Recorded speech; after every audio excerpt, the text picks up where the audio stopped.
تعرف إيه أخطر إحساس ممكن الإنسان يعيشه؟ مش الفشل، لكن إنك تعيش نفس اليوم كل يوم، نفس العادات، نفس التفكير، نفس الأعذار، وكل ليلة تقول بكرة هتغير، لكن بكرة بيجي وكل حاجة بتفضل زي ما هي. والمشكلة إنك مع الوقت بتقتنع إن دي شخصيتك فعلا. أنا كسول، أنا ما عنديش انضباط، أنا عمري ما هتغير.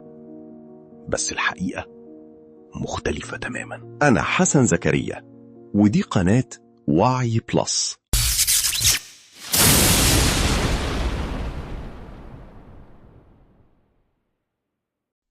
انت مش كسول، انت بس عودت دماغك سنين طويلة انه يهرب من اي حاجة فيها مجهود.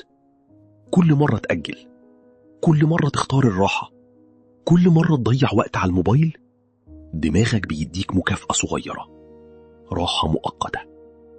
ومن هنا بيبدأ الإدمان، إدمان الهروب.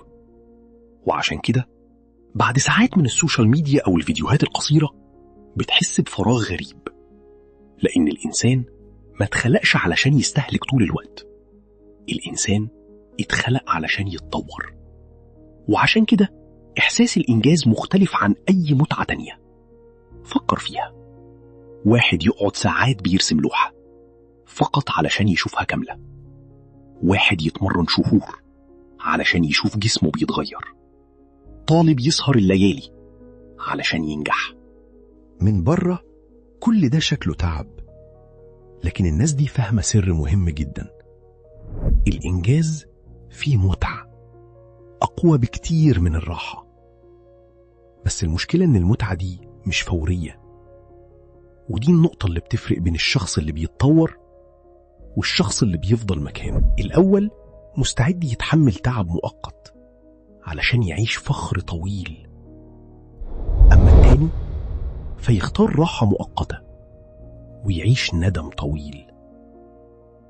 وأكبر مشكلة إن العالم دلوقتي علمنا نطلب كل حاجة بسرعة، فيديوهات قصيرة، سكرول ملوش نهاية، دوبامين كل ثانية، لدرجة إن التركيز بقى صعب، وأي حاجة محتاجة وقت بقينا نحس إنها مملة.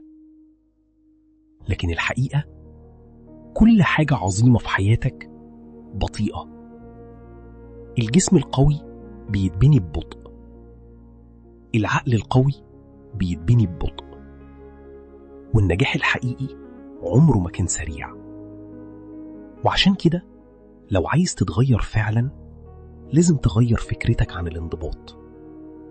الانضباط مش تعذيب، الانضباط هو انك تعمل حاجة النهاردة علشان نفسك تشكرك عليها بعدين.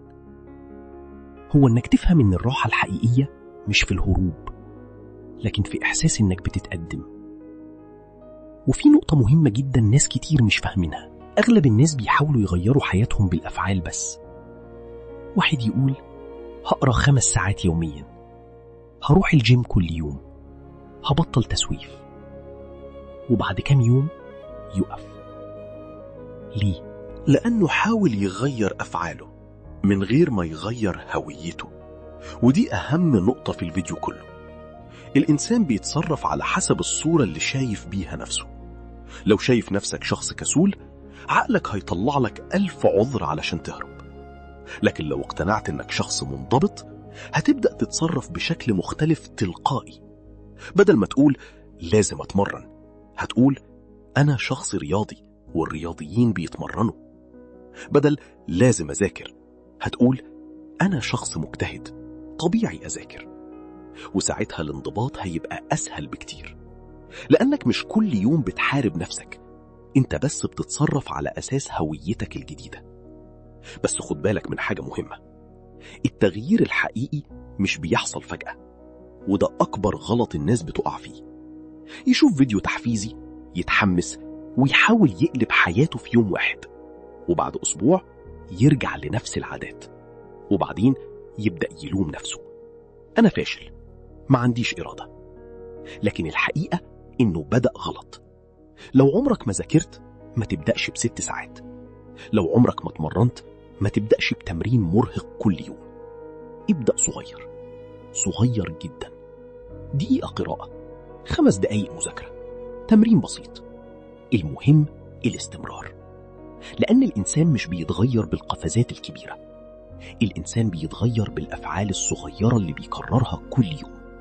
ومع الوقت الأفعال الصغيرة دي بتبني نسخة جديدة منك، وفجأة تلاقي نفسك اتعودت على النظام، اتعودت على الإنجاز، اتعودت على التطور.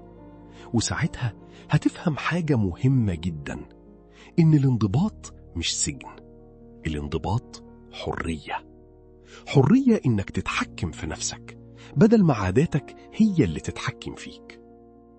ولو وصلت لحد هنا فأنت غالبا فعلا عايز تتغير، لأن أغلب الناس بيهربوا من أي كلام يواجههم بالحقيقة، أما أنت لسه مكمل. وده ممكن يكون أول دليل إنك مستعد تبدأ فعلا. فلو عايز محتوى يخليك أقوى ذهنيا وأكثر وعيا وأكثر انضباطا، اشترك في القناة واكتب في التعليقات كلمة بدأت، علشان تكون دي أول خطوة حقيقية في رحلتك للتغيير.